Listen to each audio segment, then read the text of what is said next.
a string of legal setbacks for the president on two things he holds dear: his name on buildings and money. We start with money, specifically his so-called weaponization fund, which could put taxpayer dollars, almost $1.8 billion of it, into the pockets of people like these who stormed the Capitol. A pair of rulings today on that, one putting it on hold. The other, according to our senior legal analyst, Elie Honig, could spell the beginning of the end of it entirely. In Virginia, a federal judge froze all aspects of the fund until she hears evidence challenging its legality 2 weeks from now.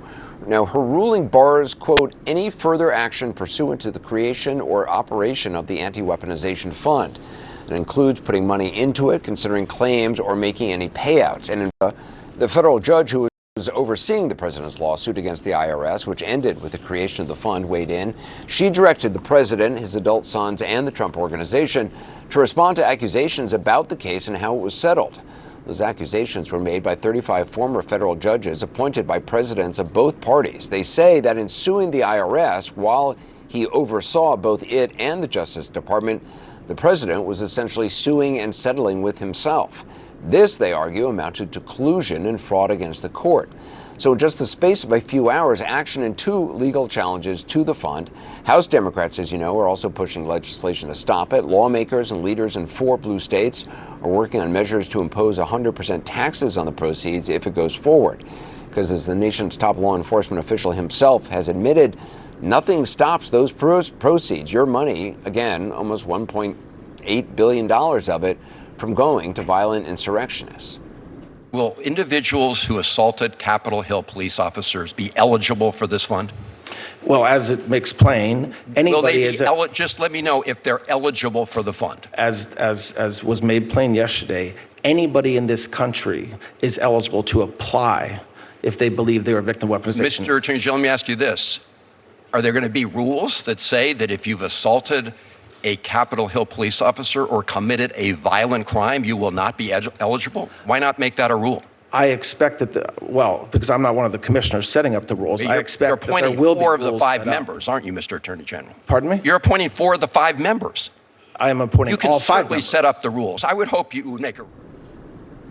He's appointing all 5, is what he said. The president can fire them all at any time for any reason. Money can go to anyone, this handpicked panel decides. The names of the recipients will not be made public, all part of a settlement agreement that the president's personal lawyer reached with the president's Justice Department lawyers. Democrats are calling it a slush fund, as you know, and there's new reporting in the Wall Street Journal tonight that the president's top aides have talked about whether he should kill it. The Journal, citing people familiar with the matter, saying this comes at the urging of more than a dozen Republican senators, including Lindsey Graham. He's not saying so on camera, but other Republicans certainly have. You know, I represent a very minded district in Bucks and Montgomery counties, Pennsylvania, and they're going to get independent-minded representation.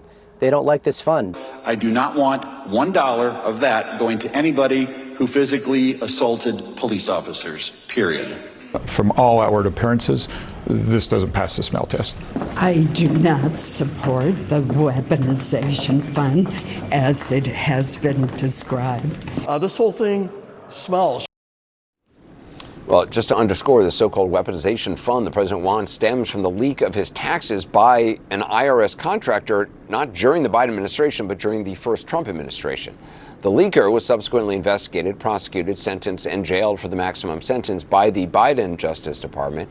And the president did not get around to suing until he was back in office and was overseeing the agency that he was suing. So that's a data point you should consider. There's also today's federal court ruling, which bars him from putting his name on the Kennedy Center. As the judge put it, Congress gave the Kennedy Center its name and only Congress can change it.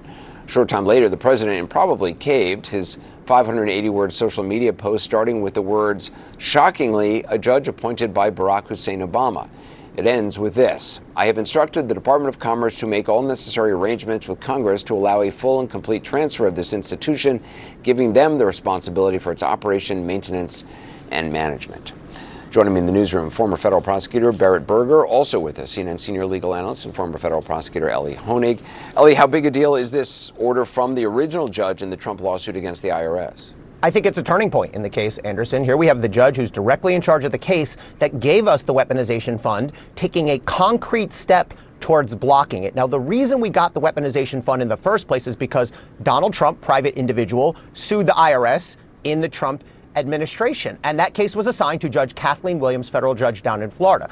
Early in the case, Judge Williams started asking questions. She said, is this a real lawsuit? Is this collusive? You have the same party on both sides. Shortly after that, the parties came to the judge and said, actually, we've reached a settlement, Judge. You can dismiss this case. That's what the judge did. Now, after that, we all started to learn that this was, in fact, the weaponization slush fund. And importantly, as you mentioned, earlier this week, a group of 35 retired federal judges wrote a letter to Judge Williams saying, you actually have the power to reopen this and block the fund if you find that there was fraud, you were given incomplete information, or this was a collusive lawsuit. And in today's ruling, which just came out 2 hours ago, the judge said, I'm going to do just that. There's a definitive note of skepticism in the judge's ruling. She said, I need to hear from you, Donald Trump, and the administration within 2 weeks why this is not a fraud, why this is not collusive. And if the judge finds that it was collusive or fraud, she can reopen the case and she can block the weaponization fund. Barrett, the judge wants them to address the question of, quote, whether the case should be reopened because the court was the victim of a fraud. How extraordinary is it to hear a judge even using that phrase? Yeah, this idea of fraud on a court is not something you hear very often, and it's sort of only used in the most extreme circumstances, right?